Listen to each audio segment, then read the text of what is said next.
गीत का धार आज भी ताजा बा। तनी आशिकाना मिजाज के साथी लोग आशिकाना का आनंद लिए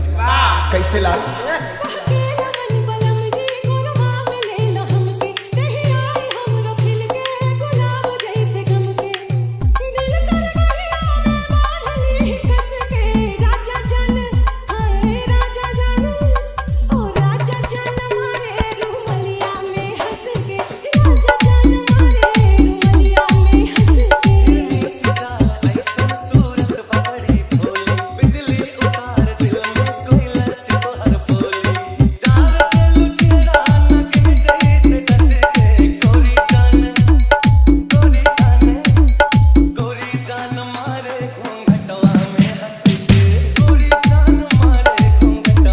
जहर खाओ